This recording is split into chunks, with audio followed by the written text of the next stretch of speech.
You know that feeling when you walk into a crowded place and your body reacts before your brain even has time to decide?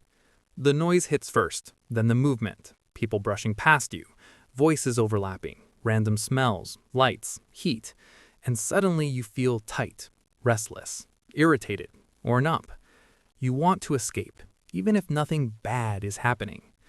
If you've ever wondered, why do I hate crowded places so much? You're not being dramatic. You're not antisocial. You're not weak. In many cases, your brain is doing exactly what it was designed to do: protect you. Crowds are not just a social situation. For some nervous systems, crowds are a threat environment. Not because you're in real danger, but because your system interprets the intensity as risk. Let's break down the psychology behind this, because there isn't one single reason. There are several common patterns, and once you recognize which one is yours, it becomes a lot easier to stop blaming yourself. First, sensory overload. Some people don't hate crowds because of the people. They hate crowds because of the input. Crowded places overwhelm your senses: sound, motion, touch, visuals, and unpredictability all at once. Your brain has to filter a massive amount of information very quickly.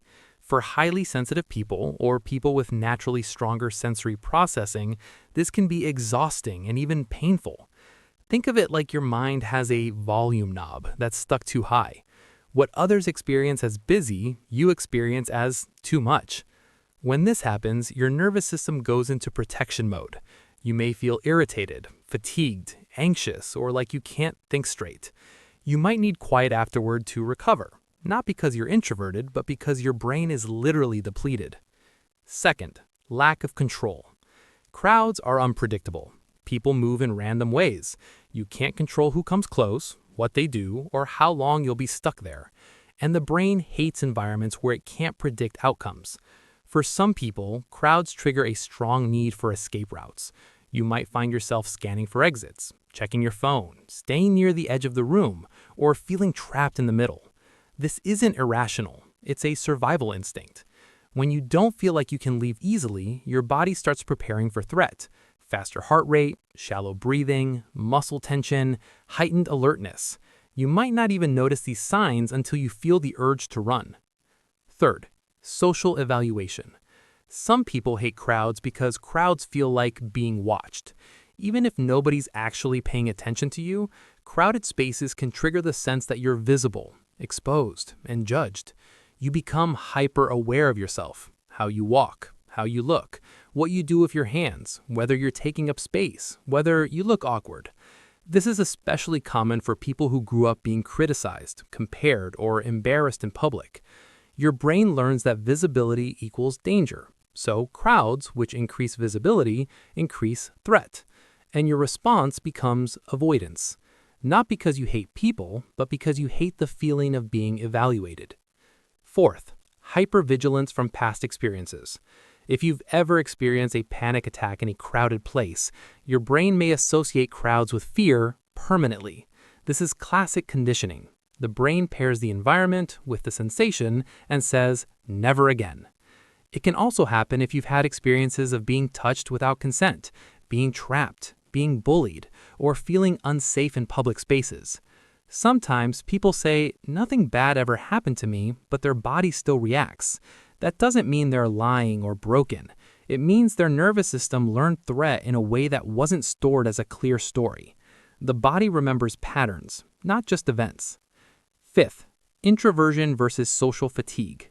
Introversion doesn't mean shy. It means your energy is drained by stimulation and social interaction. Crowded places are intense stimulation. Even if you like people, the constant background noise, small talk, and social navigation can drain you fast. Your brain is doing extra work, reading faces, interpreting tone, avoiding collisions, keeping track of personal space. So after a while, you don't feel like yourself. You feel tired, impatient, and disconnected. That's social fatigue. And if you repeatedly force yourself into crowded environments without recovery time, your brain starts to hate them. Sixth, the thin boundary mind. Some people naturally absorb the emotional energy of spaces. If a crowd is chaotic, anxious, aggressive, or rushed, they feel it intensely. They're not imagining it. Humans are wired for social sensing, but some people have a thinner boundary between my emotions and the room's emotions. That can make crowds feel heavy, draining, and overwhelming. You can walk into a packed mall and instantly feel irritated or tense without knowing why. Your brain is picking up signals you don't consciously label. Now here's the important part. Hating crowds doesn't mean you're doomed to avoid life. It means you need a different strategy. Start with self-respect. Stop shaming yourself. You're not too sensitive. You have a nervous system that reacts strongly to intensity. That's not a moral failure. Then get specific. Ask yourself, what part is the worst? Is it noise? Touch? Being trapped? Being watched? The unpredictability? The emotional energy? Identifying the trigger helps you choose the right solution. If it's sensory overload, you can reduce input. Noise-canceling earbuds, sunglasses, choosing quieter times, standing near walls, taking breaks. If it's control and escape, you can create safety. Go with someone you trust. Plan exits. Stay near the edge. Drive yourself so you can leave when you want. If it's social evaluation, the work is internal. Reminding yourself, I'm allowed to take up space. Practicing neutral self-talk and slowly building tolerance by staying for short periods and leaving before overwhelm peaks. If panic conditioning helps gentle exposure, short visits, calm breathing, grounding techniques, and building evidence that you can be in a crowd and still be okay. And if crowds trigger strong fear, panic, or you avoid important life activities because of it, talking to a professional can be incredibly helpful. Not because you're broken, but because your nervous system deserves support. Here's the truth. Your dislike of crowded places is not random. It's a message. It's your brain saying, this is too much input, too little safety. And once you listen to that message instead of fighting it, you can start designing a life that works with your nervous system instead of against it. You don't have to become someone who loves crowds. You just have to become someone who understands why your body reacts and knows how to guide it back to calm.